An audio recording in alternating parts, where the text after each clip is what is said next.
Hi, we're going to continue the Chapter 4 notes. We were looking at how to convert among our household system. So it looks like we need to pick up at our metric system. If we look at this example, it says if a doctor ordered 0.6 liters of 5% dextrose in water, how many milliliters were ordered? So I'm going to start with my acronym KING. Henry died Monday drinking chocolate milk.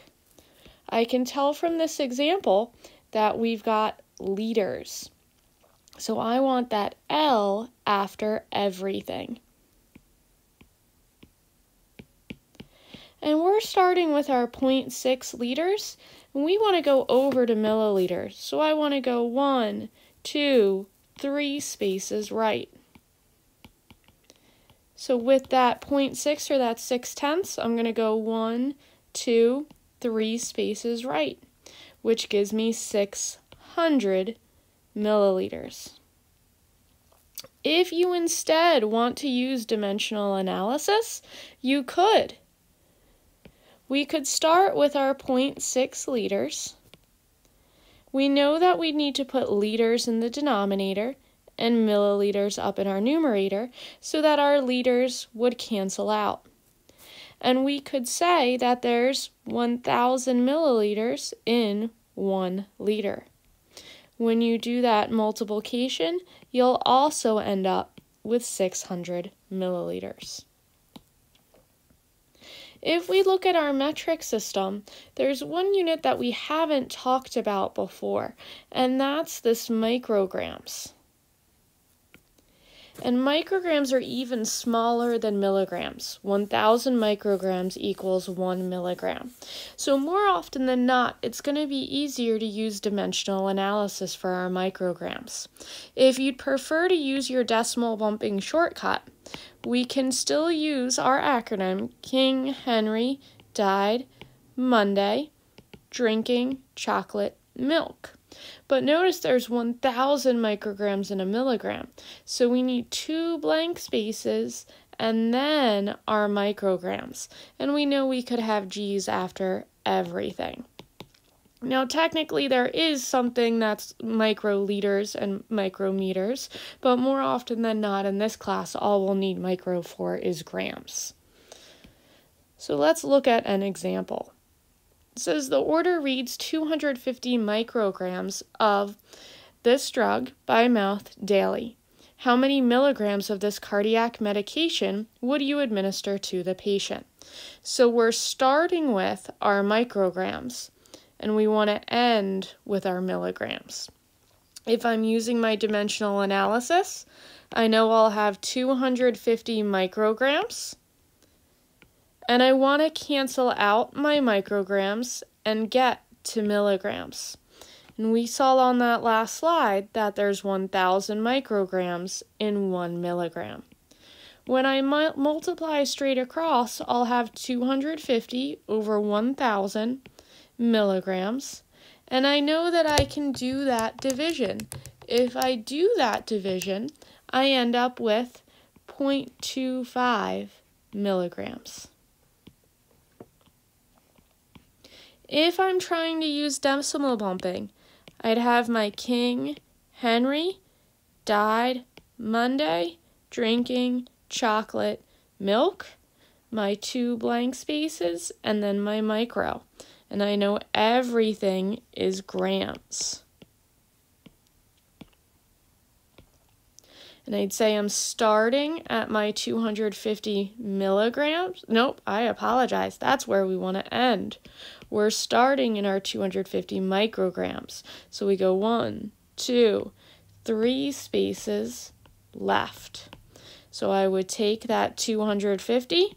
I know in any whole number my decimal point's at the end, so I go 3 spaces to the left. And my final answer would be the same, 0.25 or 0.250 milligrams. If we look at another example, It says a patient who has Crohn's disease is to receive this medication, 300 milligrams IV, once every 4 weeks. How many grams of the medication will the patient receive in 12 weeks?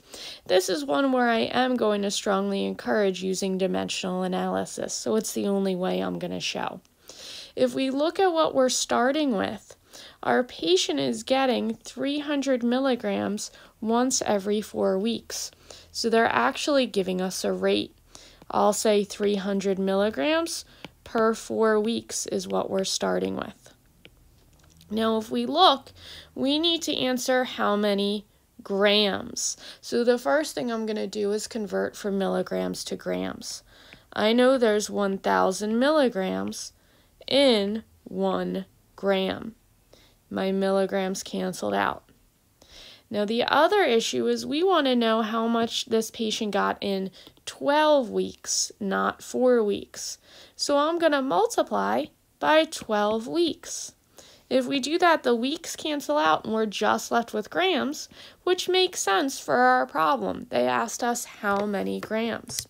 So when we multiply straight across the top, we end up with 3,600. Straight across the bottom, we get 4,000, and the only unit left is grams. When we do that division, because we know a fraction bar means division, we find that the patient's going to receive 0.9 or 9/10 of a gram in 12 weeks. Now we're going to combine what we know with our drug labels. It says, read the label below.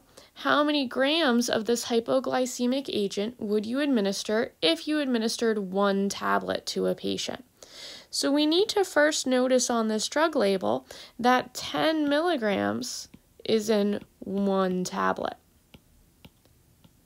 But we want to know how many grams are in 1 tablet. So I can say that in 10 milligrams, use my dimensional analysis, say that there's 1,000 milligrams in 1 gram. When we do that, our 10 divided by 1,000 ends up giving us 0.1 gram. And if you prefer to use your decimal bumping, King Henry died Monday drinking chocolate milk. We want grams for everything. We're starting at our 10 milligrams. We need to go 1, 2, 3 spaces left. So I take that 10 and go 1, 2, 3 spaces left, which gives me that same answer of point. We get something slightly different. 1, 2, 3.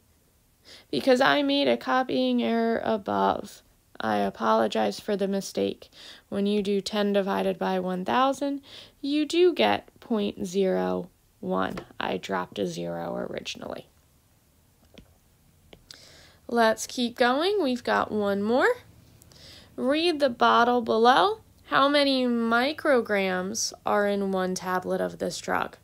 If we look at the bottle, they tell us that there's 40 milligrams in 1 tablet. If I use my dimensional analysis, we know that in 1 milligram, there's 1,000 micrograms. So when we multiply our 40 times 1,000, we end up with 40,000 micrograms.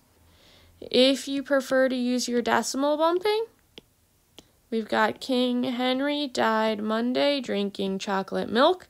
Then we need our 2 blank spaces over to our micrograms. And because we're dealing with our micrograms and our milligrams, we know we need that G unit for grams after everything. We're going from milligrams over to micrograms, so we know we're going 3 spaces right.